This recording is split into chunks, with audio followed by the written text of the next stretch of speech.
तो चलिए सीधे शुरू करते हैं। आज के इस डीप डाइव में हम कुछ बहुत ही माइंड बेंडिंग और थ्रिलिंग डीकोड करने वाले हैं। हम बात कर रहे हैं viral horror script the echo of 307 AM की।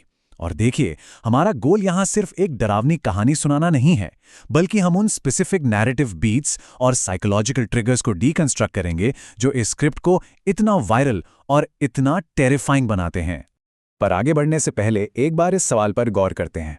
आखिर क्या है जो सिर्फ 60 सेकंड की एक साइकोलॉजिकल हॉरर स्टोरी को इतना अनफॉरगेटेबल बना देता है? आजकल के डिजिटल स्पेस में जहां अटेंशन स्पैन इतना कम है, वहां इतने कम टाइम में डर का एक एक्सट्रीम लेवल कैसे सेट किया जाता है, आज हम यही समझेंगे। Okay, let's dive into this. Script की शुरुआत होती है इस डायलॉग से। लोग कहते हैं, यहां जो भी आता है वापस नहीं जाता। अब ध्यान दीजिए, ये कोई नॉर्मल ओपनिंग नहीं है। बिना एक भी सेकंड वेस्ट किए ये लाइन तुरंत एक ईरी वाइब सेट कर देती है। ये एक डीप कल्चरल ऑथेंटिसिटी वाली फीलिंग देती है, जहां स्टार्ट से ही लगने लगता है कि बस अब यहां से बचने की कोई उम्मीद नहीं बची। तो सबसे पहला फेज आता है एटमॉस्फेयर सेट करना, यानी सेंसरी डेप्रिवेशन।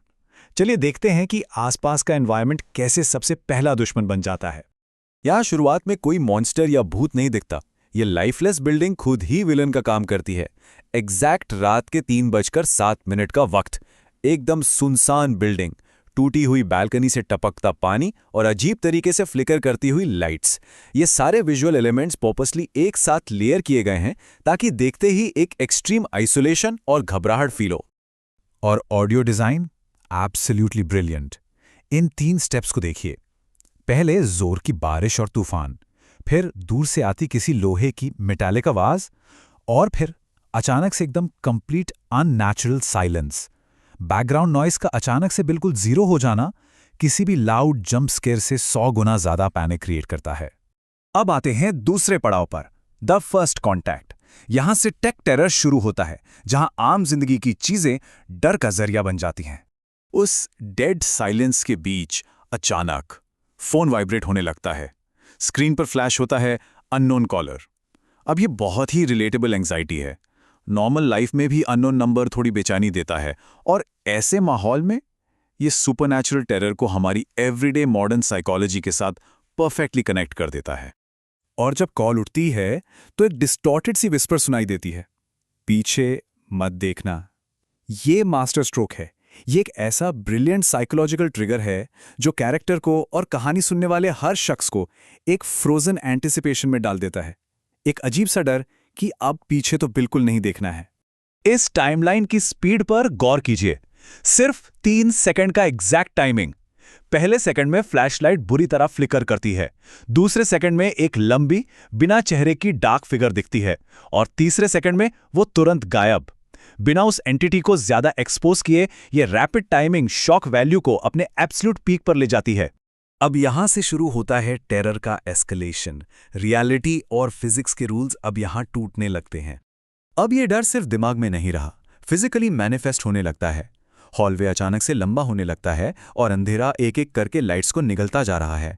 स्पेस का इस तरह से मैनिपुलेट होना और रोशनी का खत्म होना कैरेक्टर को विजुअली एक कोने में पुश करने का काम करता है। तभी उस फोन की शांत आवाज एक खतरनाक एग्रेसिव कमांड में बदल जाती है, रन, यानी भागो। ये छोटा सा स्विच स्टोरी की पेसिंग को सीधे टॉप गियर में डाल देता है। चेस सीक्वेंस में इस ऑडियो मिसमैच को ध्यान से समझिए। कैरेक्टर के कदमों की आवाज और उस पीछे आते हुए साये के कदमों की आवाज मैच नहीं कर रही। ये रियलाइज होना कि पीछे जो आवाज है वो कोई एको नहीं, बल्कि एक एक्टिव और अलग खतरा है, ये रियलाइजेशन सच में रोंगटे खड़े कर देता है। और भागते हुए आखिरकार एंट्री होती है फाइनल लोकेशन में, द इम्पॉसिबल रूम। यहां रियलिटी बिल्कुल कंप्लीटली शैटर हो चुकी है। इस कमरे में कैरेक्टर को खुद की ही उसी अपार्टमेंट की तस्वीरें मिलती हैं, पर ये तस्वीरें बहुत पुरानी हैं, जली कटी हुई, और उन पर डार्क स्पॉट्स हैं। और सबसे डिस्टर्बिंग डिटेल, हर एक फोटो में उसके ठीक पीछे एक परछाई खड़ी है। ये विजुअल क्लूज इतनी तेजी से सामने आते हैं कि लगता है जैसे एक ट्रैप सेट हो चुका है, जिससे बाहर निकलना अब नामुमकिन है। तभी भारी सांसों के बीच से एक आवाज गूंजती है, तुम पहले भी यहां मर चुके हो। बूम। ये वो मोमेंट है जहां पूरा नैरेटिव एक नॉर्मल हॉन्टेड स्टोरी से बदलकर एक डार्क साइकोलॉजिकल ट्रैप में शिफ्ट हो जाता है। और यही हमें ले आता है डॉपलगैंगर क्लाइमैक्स पर, जहां खुद से बड़ा कोई मॉन्स्टर नहीं। बेसिकली यहां एक टाइम लूप कंसेप्ट का यूज हुआ है। ये एक ऐसी नैरेटिव डिवाइस है जहां कैरेक्टर मौत के उसी खौफनाक सिलसिले में बार बार जीने के लिए फंस जाता है। अब वो पुरानी तस्वीरें और ये प्रेजेंट टेरिफाइंग सिचुएशन आपस में परफेक्टली कनेक्ट हो जाती हैं। बिजली चमकती है और उस एंटिटी का डिजाइन रिवील होता है। वो चेहरा कैरेक्टर का खुद का ही चेहरा है, बस फर्क इतना है कि उस पर एक ट्विस्टेड स्माइल है, खून से भरी आंखें हैं, टूटा हुआ जबड़ा और काली वेट स्किन। खुद के ही रिफ्लेक्शन को एक मॉन्स्टर के रूप में देखना, ये इंसानी दिमाग के सबसे डीप फियर्स में से एक है। और फिर वो फाइनल ब्रेकडाउन वाला डायलॉग, मैं तू ही हूं।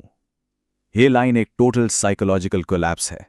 कैरेक्टर का माइंड और उसकी रियलिटी यहां आकर पूरी तरह से टूट जाती है।